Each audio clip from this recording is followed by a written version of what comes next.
બાળકોની Christmas party માટે tasty, healthy અને ચોકલેટી બનાવવાનું વિચારો છો તો આ રેસીપી તમારી માટે છે. આજે આપણે બાળકો માટે પ્રોટીન બાર કે ડ્રાયફ્રૂટ ચોકલેટ બાર બનાવીશું. આ ચોકલેટ બાર બનાવવી એકદમ ઇઝી અને સરળ છે. ચોકલેટ બાર બનાવવા માટે મેં અહીંયા 1 કપ કાજુ, 1 કપ મગજતરીના બી, 1 કપ ખજૂર, 1 કપથી થોડાક ઓછા બદામ અને સિંગદાણા લીધા છે. અહીંયા મેં સિંગદાણા લીધા છે. તમારે સિંગદાણા ના લેવા હોય તો સ્કીપ કરી શકો છો અને બીજા કોઈ ડ્રાયફ્રૂટ લેવા હોય તો પણ લઈ શકો છો. હવે ડ્રાયફ્રૂટને પેનમાં લઈ લેવાના છે અને ધીમા તાપે શેકવાના છે. ડ્રાયફ્રૂટ ક્રિસ્પી અને ક્રન્ચી બને એટલે 1 ચમચી ઘી ઉમેરવાનું છે અને ડ્રાયફ્રૂટનો કલર ચેન્જ થઈ જાય ત્યાં સુધી શેકી લઈશું.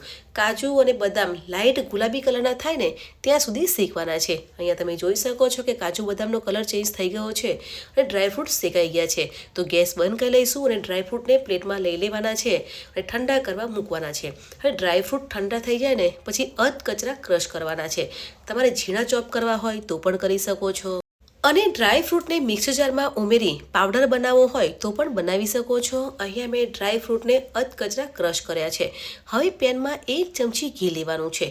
ઘી ગરમ થઈ જાય પછી ખજૂર ઉમેરવાની છે અને ખજૂર સોફ્ટ થાય ત્યાં સુધી સાતળવાની છે. ખજૂરને ધીમા તાપે સાતરીશું ને તો તે સોફ્ટ થઈ જશે. અહીંયા મેં ખજૂર ઓછી લીધી છે. તમારે ખજૂર વધારે લેવી હોય તો પણ લઈ શકો છો. એટલે મેં 1 કપ ડ્રાયફ્રૂટ લીધા છે તો તમે 2 કપ ખજૂર લઈ શકો છો. અહીંયા તમે જોઈ શકો છો કે ખજૂર સોફ્ટ થઈ ગઈ છે અને આ રીતની ખજૂર થવી જોઈએ. તો હવે આપણે ગેસ બંધ કરવાનો છે. ગેસ બંધ કર્યા પછી જ ડ્રાયફ્રૂટ ઉમેરવાના છે.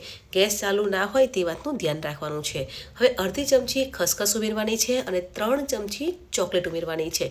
ચોકલેટને મેલ્ટ કરી અને પછી ઉમેરવાની છે. કોઈ પણ ચોકલેટ લઈ શકો છો અને 2 થી 3 ચમચી હની એટલે કે મધ ઉમેરવાનું છે.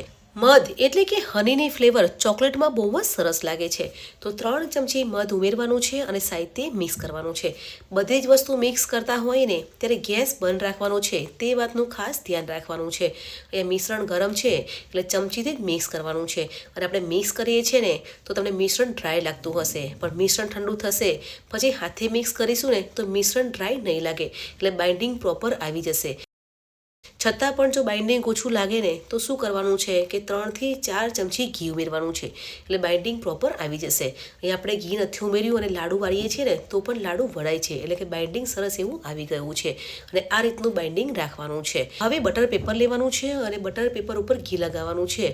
આપણે જે ડ્રાયફ્રૂટનું મિશ્રણ બનાવ્યું છે તે મિશ્રણ બટર પેપર પર લઈ લેવાનું છે અને હાથથી પ્રેસ કરવાનું છે. હવે ડ્રાયફ્રૂટની ઉપર બટર પેપર મૂકવાનું છે અને હળવા હાથે વળવાનું છે. એ ડ્રાયફ્રૂટ છે તે સેટ થઈ જશે. અહીંયા તમે જોઈ શકો છો કે ડ્રાયફ્રૂટ સેટ થઈ ગયા છે. આપણે ડ્રાયફ્રૂટને મિક્સ કરતા હતા ને ત્યારે એવું લાગતું હતું કે મિશ્રણ ડ્રાય છે પણ આપણે ચોકલેટ, હની અને ખજૂર ઉમેર્યું છે એટલે મિશ્રણ ડ્રાય નહીં બને એટલે બાઇન્ડિંગ પ્રોપર આવી જશે. હવે મિશ્રણ ગરમ છે ને ત્યારે જ કટ લગાવવાનું છે. આજે આપણે એક જ મિશ્રણમાંથી ચોકલેટ બાર, ચીકી અને લાડુ બનાવીશું એટલે કે ડ્રાયફ્રૂટ લાડુ બનાવીશું.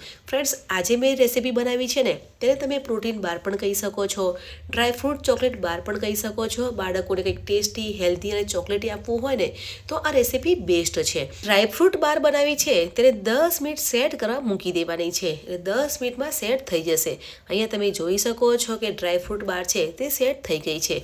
અહીંયા મેં ડ્રાયફ્રૂટ બાર, ચીકી અને લાડુ બનાવ્યા છે એટલે કે ડ્રાયફ્રૂટ લાડુ પણ બનાવ્યા છે પણ ચોકલેટવાળા લાડુ બનાવ્યા છે. એટલે શું કરવાનું છે કે એક બાઉલમાં ચોકલેટને મેલ્ટ કરવાની છે અને ચોકલેટ મેલ્ટ થઈ જાય ને પછી બટર ઉમેરવાનું છે અને ચોકલેટમાં સાઇન આવી જશે. તો અહીંયા મેં ચોકલેટને મેલ્ટ કરી લીધી છે. તમારે ડાર્ક ચોકલેટ લેવી હોય કે કમ્પાઉન્ડ ચોકલેટ લેવી હોય કે ડેરી મિલ્ક લેવી હોય ને તો પણ લઈ શકો છો. અહીંયા મેં ડાર્ક ચોકલેટ લીધી છે. હવે ડ્રાયફ્રૂટ બારને ચોકલેટમાં ડીપ કરવાની છે અને બટર પેપર પર મૂકવાની છે અને 10 થી 15 મિનિટ ચોકલેટને સેટ કરવા મૂકવાની છે. તમારે ફ્રીજમાં સેટ કરવા મૂકવી હોય તો પણ મૂકી શકો છો. આજે આપણે ડ્રાયફ્રૂટ બાર, ચીકી અને ડ્રાયફ્રૂટ લડ્ડુ બનાવ્યા છે. ફ્રેન્ડ્સ, બાળકોને ક્રિસમસનું વેકેશન હોય અને બાળકો ઘરે હોય છે તો બાળકોને ટેસ્ટી અને હેલ્ધી સાથે ચોકલેટી આપવું હોય ને તો આ રેસીપી બેસ્ટ છે.